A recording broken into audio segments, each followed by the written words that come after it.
મિત્રો આપણે આ વિડીયોમાં વાત કરવાની સિલાઈ મશીન યોજના વિશે કે જેમાં તમને સરકાર તરફથી મફતમાં સિલાઈ મશીન આપવામાં આવે છે। જો તમારે મફતમાં સાધન લેવા હોય તો આખો વિડીયો જોજો। આ યોજનામાં ફોર્મ ભરવાનું ચાલુ થઈ ગયા છે। ફોર્મ ભરવાની છેલ્લી તારીખ 30/5/2025 છે અને મિત્રો આ મફતના સાધન સરકાર ગમે તેને નથી આપી દેતા। સરકાર વ્યક્તિની લાયકાત જોવે છે, અરજદાર કઈ જાતિમાં આવે છે, એની ઉંમર કેટલી છે, આવક કેટલી છે અને બધા કાગળિયા બરોબર છે કે નહીં, આ બધી માહિતી સરકાર જોવે છે અને સરકારે અમુક નિયમો અને શરતો પણ નક્કી કરેલ છે અને એ નિયમો અને શરતો ક્યાં ક્યાં છે, લાયકાત શું હોવી જોઈએ, કયા કયા કાગળિયા જોઈએ છે અને ફોર્મ ભરાઈ ગયા પછી કઈ રીતના પ્રોસેસ હોય, આ તમામ માહિતી આપણે આ વિડીયોમાં જોવાના। આ સહાય માનવ કલ્યાણ યોજના હેઠળ આપવામાં આવે છે અને સિલાઈ કામના ઉપયોગ માટે તમે મફતમાં સાધન મેળવી શકો છો। એ મશીન છે એમ્બ્રોઇડરી ઝિગઝેગ મશીન, જેને તમે ફોલ છેડા અથવા ભરત કામમાં વાપરી શકો છો। પહેલા આ યોજનામાં સિલાઈ મશીન પણ આપવામાં આવતું હતું। ટોટલ 26 પ્રકારના ધંધા માટે સહાય આપવામાં આવતી હતી,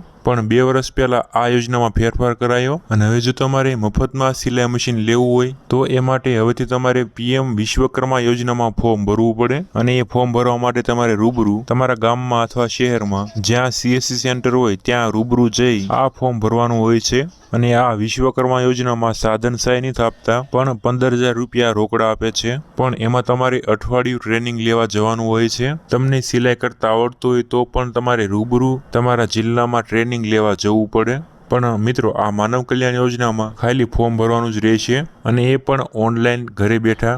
પણ 2023થી 16 ધંધા બાદ કરાયા અને હવે માત્ર 10 ધંધા માટે જ કીટ મળે છે અને જેમાંથી એક છે ભરતકામ માટેની કીટ, જેમાં તમને ઝિગઝેગ મશીન અને બેસવા માટે ટેબલ આપવામાં આવે છે। તો આ મફતમાં સાધન લેવા માટે તમારી લાયકાત શું હોવી જોઈએ એ જોઈએ। તો એમાં અરજદારની ઉંમર 18થી 60 વર્ષની વચ્ચે હોવી જોઈએ। ત્યાર પછી કુટુંબની વાર્ષિક આવક રૂપિયા 6 લાખ સુધીની હોવી જોઈએ। અને જો મિત્રો તમે ગરીબી રેખાની યાદીમાં આવતા હોય અને તમારી પાસે BPL નો દાખલો હોય અથવા તમારી પાસે રોજગારી કાર્ડ હોય તો તમને સાધન મળવાના ચાન્સ વધી જશે। જો કે તમારી પાસે આવકનો દાખલો હોય તો પણ ચાલશે। ત્યાર પછી મિત્રો કે આ યોજનામાં રેશન કાર્ડમાં જેટલા પણ સભ્યો હોય એ સભ્યોમાંથી કોઈ પણ એક વ્યક્તિ ફોર્મ ભરી શકે છે અને આજીવન એક જ વાર લાભ મળે છે અને આ લાભ ગુજરાતના લોકોને જ મળે છે, એટલે બધા કાગળિયા ગુજરાતના તો હોવા જોઈએ। ત્યાર પછી મિત્રો કે આ યોજનામાં કઈ જાતિમાં આવતા લોકો અરજી કરી શકે છે, તો મિત્રો આ યોજનામાં SC/ST જાતિમાં આવતા લોકો, OBC/SC/BC જાતિમાં આવતા લોકો, EBC અને જનરલ જાતિમાં આવતા લોકો આ યોજનામાં ફોર્મ ભરી શકે છે। ત્યાર પછી મિત્રો કે આ યોજનામાં ફોર્મ કેવી રીતના ભરવાનું હોય છે, તો મિત્રો આ યોજનામાં ઓનલાઈન ફોર્મ ભરવાનું હોય છે। આ ફોર્મ ભરવા માટે તમારી ગ્રામ પંચાયતમાં અથવા તમારી નજીક જ્યાં પણ ઓનલાઈન ફોર્મ ભરતા હોય એની ઓફિસે જઈ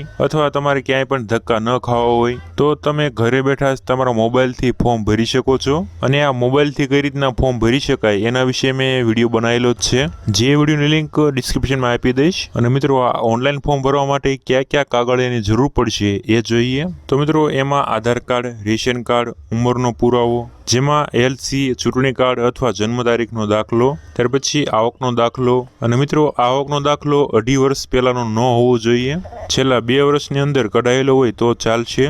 ત્યાર પછી જાતિનો દાખલો, ઈ-શ્રમ કાર્ડ, અને મિત્રો જો તમારી પાસે ઈ-શ્રમ કાર્ડ નથી તો કઢાવી લેજો અને આ ઈ-શ્રમ કાર્ડ તમારા મોબાઈલથી મફતમાં કાઢી શકો છો। એના વિશે પણ મેં વિડીયો બનાવેલો જ છે, જેની લિંક ડિસ્ક્રિપ્શનમાં આપી દઈશ। ત્યાર પછીનું ડોક્યુમેન્ટ છે પાસપોર્ટ સાઇઝનો ફોટો, મોબાઈલ નંબર, ઈમેલ ID અને અરજદારનું એકરારનામું। અને મિત્રો આ એકરારનામું ક્યાંથી મળશે એ પ્રશ્ન, તો મિત્રો આ એક નાનું એવું ફોર્મ આવે છે જેને તમારે PDF કાઢી ફોર્મ ભરીને આ ઓનલાઈન ફોર્મમાં અપલોડ કરવાનું હોય છે। તો એ ફોર્મ ક્યાંથી મળશે અને એ ફોર્મ કેવી રીતના ભરવું એના વિશે પણ મેં વિડીયો બનાવેલો જ છે, જેની લિંક ડિસ્ક્રિપ્શનમાં આપી દઈશ। તો ફોર્મ ભરવા માટે આટલા ડોક્યુમેન્ટ્સ તૈયાર રાખવાના છે અને મિત્રો તમે આ યોજનામાં ફોર્મ ભરી લો પછી તમારે તમારું અરજીનું સ્ટેટસ જોતા રહેવાનું છે અને તમને તમારી અરજી મંજૂર થઈ કે ના મંજૂર થઈ એ તમને જાણ કરવામાં આવશે। થોડાક દિવસ પછી આ યોજનાનો ડ્રો લિસ્ટ જાહેર થશે, જે ડ્રો લિસ્ટમાં તમારું નામ હશે તો જ તમને આ યોજનાનો લાભ મળવાપાત્ર થશે।